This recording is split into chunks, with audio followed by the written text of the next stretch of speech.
Dear students welcome back to my Sahni Christian education channel पिलामाने आज आम तुम नवम श्रेणी first poem home and love part 2 video देखा ये textbook questions with answers देखा एवं जो मैंने पार्ट 1 वीडियो देखी थे डिस्क्रिप्शन जाई लिंक को क्लिक करी देखिपारे वीडियोटी को आरंभ शेष पर्यंत देखिए भल लगे लाइक करेंगे शेयर करेंगे एवं कमेंट करेंगे एवं चैनल को सब्सक्राइब करने सब्सक्राइब करने एवं पाखे बेल आइकन को प्रेस करेंगे जहाद्वारा नूतन वीडियो पोस्ट करागले नोटिफिकेशन संगे संगे पाइपर तेज आस पिला वीडियोटी को आरंभ करें।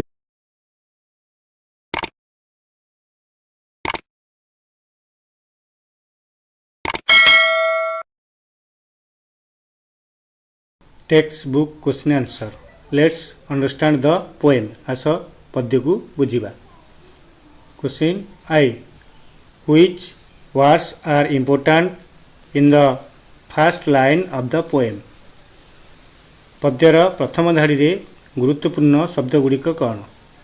Answer in the first line of the poem the words home and love are important. पद्यर प्रथम धाड़ी रे गुरुत्वपूर्ण शब्द गुड़िक है होम एंड एवं love. Question number second I. Which two words are the sweetest according to the poet? कवि कहवा अनुसार केउ दुईटी शब्द मधुरतम? Answer according to the poet the two words home and love are the sweetest।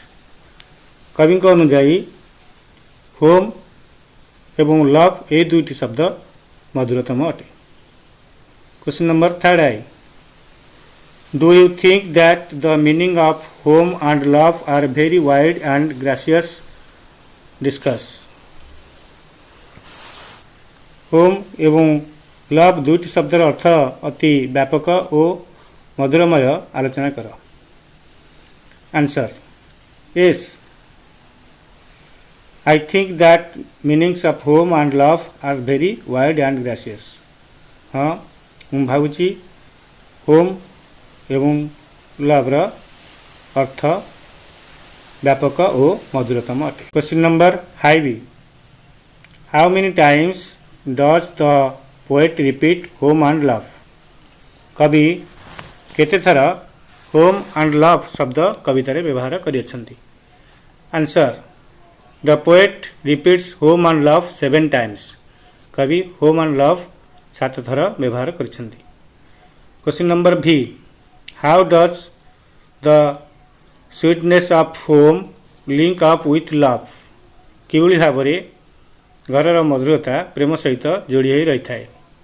Answer a true home breathes out the finest human emotions of love kindness and sweetness. सबुठारु सुंदर मानवीय आवेग सबको घरे परिप्रकाश होता है। Love for all in the home makes it the sweetest place on the earth। love for all in the home makes it the sweetest place on the earth। समस्तंग पाई प्रेम स्नेह घरे यह पृथ्वी रे एक मधुरतम स्थान अटे। Question number B I. Love without home is dash? Answer option होची अग्नि सफरिंग पेन। अग्नि दुख सफरिंग दुर्दशा पेन जंत्रणा। आंसर होची love without home is pain. Question number B third I. Can we separate home and love? आमे घर एवं प्रेम को अलग करि परिबा कि? Answer we can never separate home and love. आमे केबे घर एवं प्रेम को अलग करि परिबा नाही।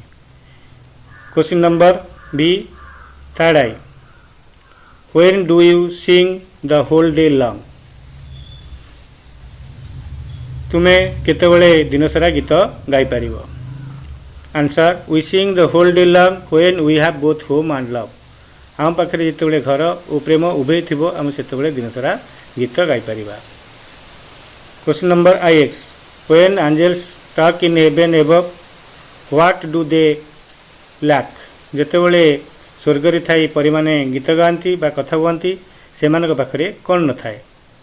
Answer when angels talk in the heaven above they lack sweeter and dear words than home and love से पाखे घर और प्रेम व्यतीत मधुरतर शब्द आउ न थाए।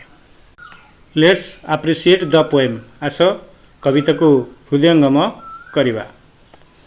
Question number I the poet compares home with love does he find one better than the other why not कवि घर को प्रेम सहित तुलना करछंदी से गोटी को अन्य अपेक्षा अधिक भल बोली अनुभव करछंदी कि कहीं नुहे।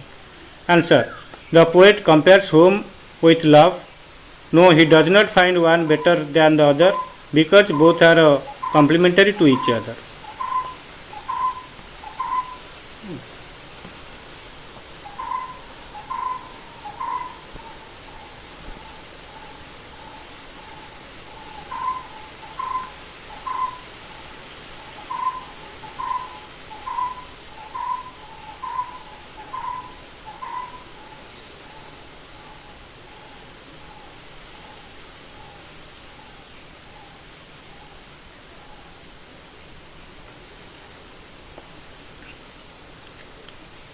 लेट्स अप्रिशिएट द पोएम आस कविताटी को हृदयंगम करवा। Question number I the poet compares home with love does he find one better than the other why not कवि घर को प्रेम सहित तुलना करछंदी से गोटी को अन्य अपेक्षा अधिक भल बोली अनुभव करछंदी कि कहीं नुहे। Answer the poet compares home with love कवि घर को प्रेम सहित तुलना करछंदी no he does not find one better than other से गोटी को अन्य अपेक्षा अधिक भल बोली विचार करना बिकज कारण both are complementary to each other उभय परस्पर सहित परिपूरक। Question number second I what does the line the wide range and gracious range of speech conveys wide and gracious range of speech यही धाड़ीटी कौन सूचौछि। Answer the line The wide and gracious range of speech conveys the various and pleasant or sweet talk of a human being. Question number third I. Which idea do the angels discuss in heaven? स्वर्ग थिया परी क्यों विषय कथा कहती। Answer the angel in heaven discuss the sweetness of closely related home and love स्वर्ग परी माने घर एवं प्रेम परस्पर सहित परिपूरक ये कथा आलोचना करता। क्वेश्चन नंबर आई भी व्हाई डज बिटरनेस अराइज तिक्तता कहीं सृष्टि होता है। Answer bitterness arise when there is home without love तिक्तता सृष्टि होता है जितेबले घर प्रेम बिना होता है। Question number B when does one have a winning position केतबले जड़े निजक विजयी मन करे। Answer one who has a winning position when he or she proudly possesses both home and love जितेबले जड़े गर्वर सहित उभय घर आ प्रेम को लाभ करिथाए बा पाइथाए सेतबले से निजक विजयी मन करे। Question number I B what are the three important words in the last two lines which convey the poet's idea क्यों तीनोटी गुरुत्वपूर्ण शब्द कवितार शेष दुई धाड़ी रे जहाँ कविंकर चिंताधारा को प्रकाशित करुच्ची। Answer the three important words in the last two lines which convey the poet's ideas are sweet, home and love से तीनोटी गुरुत्वपूर्ण शब्द है स्वीट मधुर, होम घर, लव प्रेम। क्वेश्चन नंबर भी third I what message does the poet have A for those who have A both home and love कवि कर वार्ता कौन रही जो मैंने उभय घर एवं प्रेम को पाई।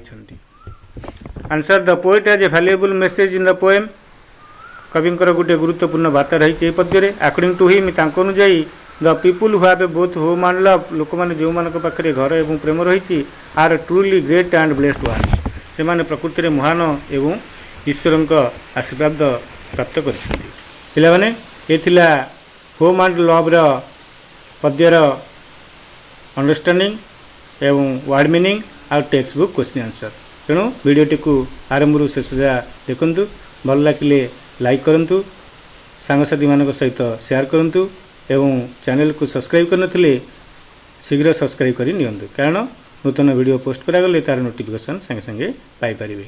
Thank you.